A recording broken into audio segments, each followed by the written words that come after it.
अगर मैं आपसे कहूं कि ऐसी कौन सी इमरजेंसी आ गई थी कि साउथ अफ्रीका बनाम जिम्बाब्वे के मैच के अंदर एक खिलाड़ी का वर्ल्ड रिकॉर्ड बन ही रहा था, लेकिन उस वर्ल्ड रिकॉर्ड पर डिक्लेयर का थप्पा मार दिया गया। और ये डिक्लेयर का थप्पा इतना चुभा होगा इस खिलाड़ी को जितना कि आप मान लो वर्ल्ड कप हारने के बाद नहीं चुभता।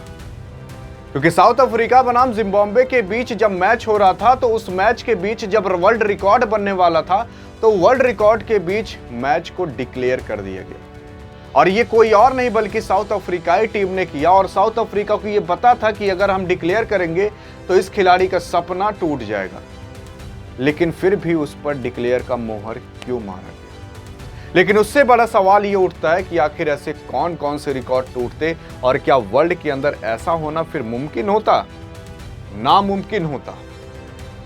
सबसे पहली चीज आपको हम बता दें, साउथ अफ्रीका बनाम जिम्बाब्वे के बीच मैच आ रहा था। इसके अंदर आपके टेम्पा बाबूमा साहब नहीं थे, बल्कि वयांग मुल्डर साहब को कप्तान बनाया गया था। जिम्बाब्वे के बीच मैच हो रहा था। यह मैच 2 दिन बीत चुके थे। साउथ अफ्रीका पहले बैटिंग कर रही थी और साउथ अफ्रीका के जब 3 विकेट गिरते हैं तो आपके वयांग मुल्डर साहब आते हैं। वयांग मुल्डर जो कि कैप्टन है, तो इन्होंने यार 300 कुछ गेंदें खेलकर लगभग 367 रन बना दिए थे। टेस्ट मैच के अंदर इनके गेंद कम थे, रन ज्यादा थे। 367 रन बनाने के बाद ये सपना था कि अगर इन्होंने कुछ रन और बना दिए तो ब्रेन लारा का रिकॉर्ड टूट जाएगा। ब्रेन लारा जो कि वेस्ट इंडीज की तरफ से खेला करते थे, इन्होंने टेस्ट मैच के अंदर अभी तक का सबसे हाईएस्ट रिकॉर्ड बनाया है और वो हाईएस्ट रिकॉर्ड 400 का है। और ये 400 का रिकॉर्ड आज तक इस दुनिया के अंदर कोई पैदा नहीं हुआ जो रिकॉर्ड को तोड़ पाया हो। हाँ, लेकिन एक बंदे ने कोशिश करी, लेकिन उसको डिक्लेयर करार कर दिया गया। इससे बड़ी बेवकूफ़ी कोई टीम कर ही नहीं सकती, केवल साउथ अफ्रीका को छोड़कर।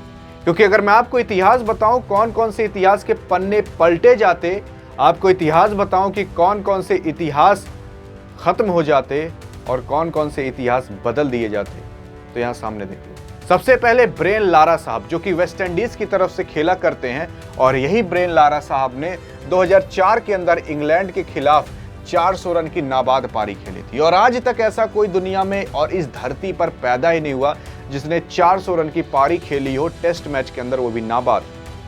उसके बाद देखो, उसके बाद दूसरे नंबर पर जो खिलाड़ी आता है उसका नाम कोई और नहीं, 2003 के अंदर ये रिकॉर्ड बनाया गया था जिम्बाब्वे के खिलाफ, जिसका नाम मैथ्यू हैडन था।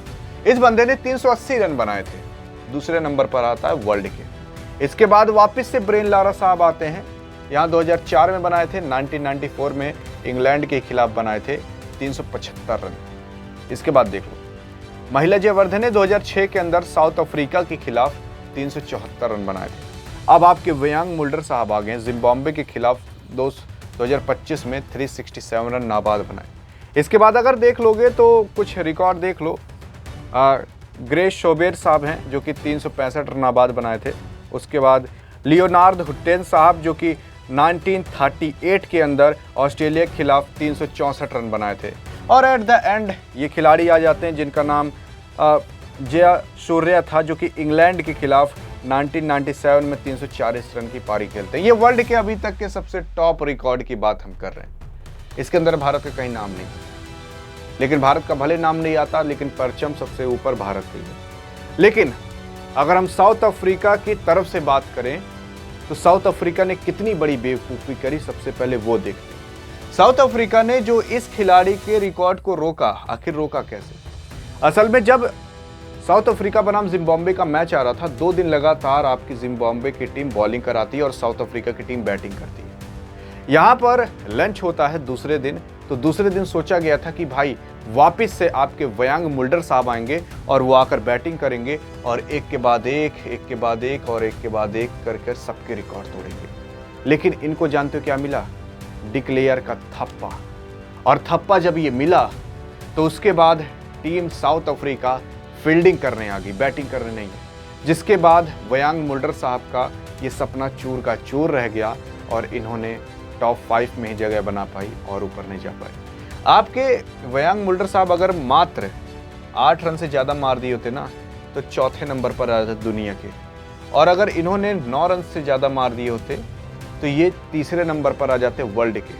मतलब अगर साउथ अफ्रीका को 2-4 ओवर और खेलने दिया गया होता और वयांग मुल्डर साहब पा गए होते 7-8 गेंद, तो आप जान जाओ वर्ल्ड के टॉप 3 में आ जाते। इसके बाद अगर ये बंदा बहुत ज़्यादा नहीं, मात्र 14 रन मार दिया होता तो वर्ल्ड के टॉप 2 में आ जाता, और बहुत ज़्यादा नहीं, मात्र 34 रन और मार दिया होता तो वर्ल्ड के पहले नंबर पर आ जाता।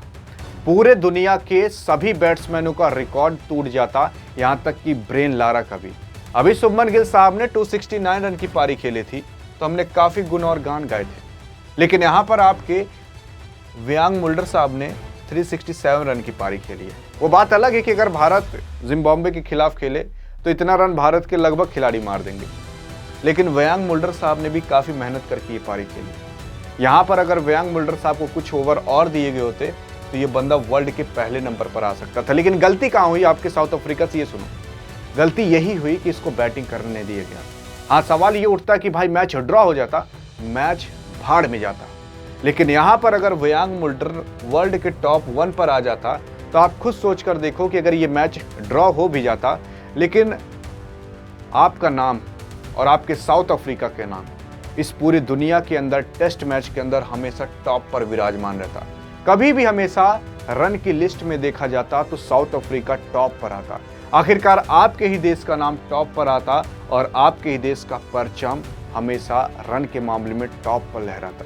अभी जो वेस्ट इंडीज को देखा जा रहा है ब्रेन लारा की वजह से, महिला जयवर्धने को देखा जा रहा है जो श्रीलंका को रिप्रेजेंट करते हैं, लेकिन यहाँ पर साउथ अफ्रीका रिप्रेजेंट होती जब आपके वयांग मुल्डर टॉप 1 पर होते। एक मैच ड्रॉ भी हो जाता तो उससे कोई ज़्यादा फर्क नहीं पड़ता, लेकिन हाँ, अगर ये टॉप पर आ जाता तो इससे बहुत फर्क पड़ता कि साउथ अफ्रीका का खिलाड़ी है जो दुनिया में सबसे ज़्यादा रन मार कर रखा है। आप खुद सोचकर देखो, अगर यहाँ भारत का खिलाड़ी तो आपको कितना गर्व होगा, वैसे साउथ अफ्रीका में कितना गर्व होता कि साउथ अफ्रीका खिलाड़ी सबसे टॉप पर है। लेकिन इतनी समझ नहीं हो पाई साउथ अफ्रीका के जो पारी को डिक्लेयर कर दी। यहाँ पर आपकी साउथ अफ्रीका टीम ने 626 रन मारे थे। जिम्बाब्वे की तो औकात नहीं थी कि इस मैच को जीत ले। अभी दूसरी इनिंग बाकी ही है। यहाँ पर 5 ही विकेट गिरे थे, लेकिन तब भी नहीं खेलने दिया गया। 5 ओवर और खेलने देते, मैच ड्रॉ होता, भाड़ में जाता, उससे क्या मतलब। बॉलिंग करके हम विकेट तेजी से गिरा लेते तब भी जीत जाते, लेकिन इतना समझ नहीं आया साउथ अफ्रीका को। बाकी इससे आगे कुछ कहना नहीं चाहेंगे। अब भारत और साउथ अफ्रीका की टीम में अंतर पता ही चल गया होगा क्या अंतर है। लेकिन अगर अधिक जानकारी चाहिए कि भारत और इंग्लैंड के मैच में भी क्या हो रहा है तो बगल में क्लिक करके देख सकते हो। मिलेंगे इस वीडियो में, तब तक के लिए जय हिंद और जय भारत।